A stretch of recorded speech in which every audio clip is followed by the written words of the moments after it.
Olá, seja bem-vindo ao programa Essência. Aqui as suas perguntas serão respondidas. E também, se você quiser acompanhar esse sermão completo, o link já está disponível. E hoje nós temos aqui o pastor Eliezer Vargas. Ele é líder para os estados do Paraná, Santa Catarina e Rio Grande do Sul, do Ministério da Família e também da Associação Ministerial. Seja muito bem-vindo, pastor. Obrigado, prazer estar com vocês aqui, com certeza, uma bênção, viu? E vamos aqui para as perguntas. Vamos Está lá. pronto? Pronto, pode fazer aí. Vamos tentar responder, né?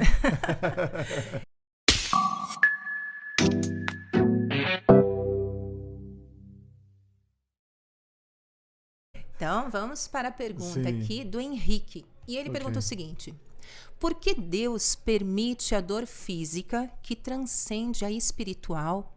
Ele não quer nos salvar? Ahn, bom, eu poderia devolver com uma outra pergunta. Por que Deus permitiu a dor física do próprio filho? Não queria salvá-lo?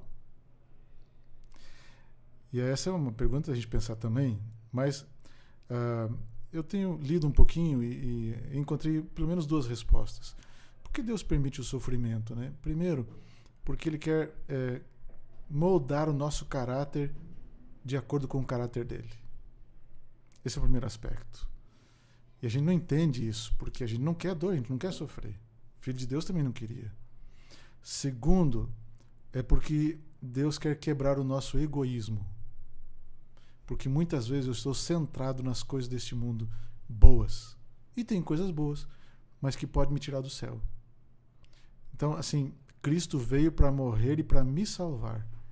E Ele está permitindo tudo isso para que a gente possa crescer cada vez mais. É difícil de entender, às vezes não é fácil não. Mas Deus quer salvar você, sim. Deus quer salvar eu também. Todos nós também. Mas entenda uma coisa: tudo isso é para o nosso crescimento. Crescimento. Cada vez que a gente passa por uma situação dessas, Deus quer que a gente se aproxime mais e dependa mais dele. Simples. Certo. Pastor, temos a próxima pergunta. Vamos lá. Ela foi feita pela Maria Santos e diz assim: pastor, por qual motivo repetimos o mesmo pedido de perdão? Seria porque não sentimos o perdão ou porque a nossa fé e oração não são ouvidas? Boa pergunta da Maria, hein? Boa pergunta. Sabe, às vezes a gente repete a mesma oração ou pede perdão de novo porque eu não me perdoei. Você entendeu? Eu não me perdoei. Então, assim, a partir do momento que eu entender que eu preciso me perdoar primeiro, eu vou entender melhor e de uma forma maior o perdão de Deus também. Sabe? E às vezes a gente acha que Deus também esqueceu e não lembra mais e eu preciso pedir perdão de novo. Então, a gente precisa entender outra coisa. A partir do momento que eu pedir perdão para Deus uma vez, é o suficiente. Chega. Agora, se eu te ofendi, por exemplo, né? Às vezes eu peço perdão, você não aceita, eu tenho que voltar de novo. Escuta, filha, me perdoa de novo, por favor. Então a gente age com Deus como a gente age com o ser humano. Deus é diferente. Percebe? Então a gente precisa entender isso. Deus perdoa e Deus esquece. E eu preciso me perdoar também. Sim. Eu preciso entender isso. Se Deus perdoa, por que eu não me perdoo? Eu fico remoendo, né? E fico trazendo a lembrança, fico trazendo a memória, isso várias vezes. Né? Agora, quando eu não consigo isso mesmo, às vezes eu preciso procurar ajuda, né? Uma ajuda emocional, para eu entender de forma mais ampla. Percebe? E Maria, Deus te abençoe. E Deus vai concedendo perdão e que a gente vai esquecendo também. Certo, pastor. A próxima pergunta vem aqui da Juliana e diz: como evitar que a teologia progressista entre em nossa igreja? Sobre a teologia progressista, você afirma que são formados por pessoas livres e sem a transformação de Cristo.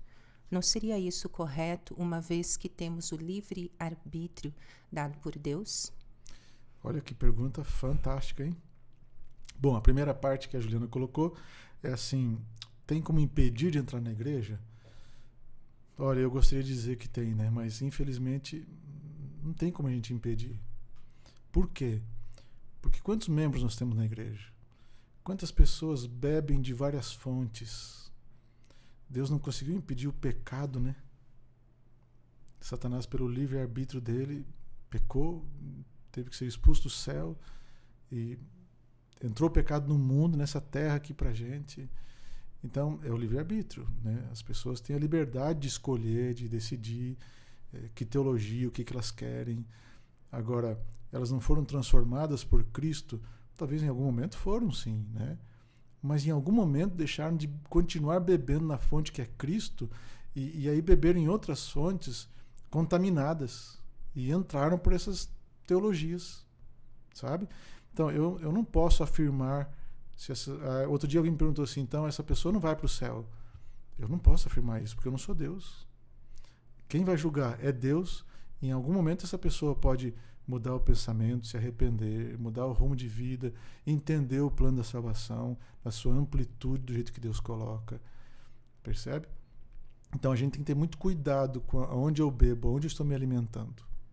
Eu tenho dito assim, a internet é o pior lugar para você aprender teologia, mas também é um bom lugar. Depende de onde eu pesquiso, que lugar eu estou bebendo. Né? Então é isso que a gente tem que ter cuidado. Agora, quando eu digo para você assim, se você se alimentar exclusivamente da Bíblia, da palavra de Deus, a gente não vai cair nesses erros. Tá? Por quê? Porque o progressista diz assim, vem para Deus do jeito que você está e a igreja tem que aceitar e continuar aceitando do jeito que você está. A Bíblia não diz isso. O Evangelho é transformador. Eu usei os exemplos de Zaqueu, da mulher pega em adultério, né? E eu vou usar um exemplo que não aconteceu transformação, o jovem rico. Entendeu? O jovem rico. Ele veio, Cristo aceitou, mas ele não quis ser transformado. Voltou, continuou do jeito que ele quis. Então o Evangelho ele é transformador. E o perigo dessa teologia está... a primeira parte ela está certa, mas a segunda parte ela não é bíblica. Então eu tenho que aceitar uma teologia que ela seja 100% bíblica. E aí a gente vai ficar em paz.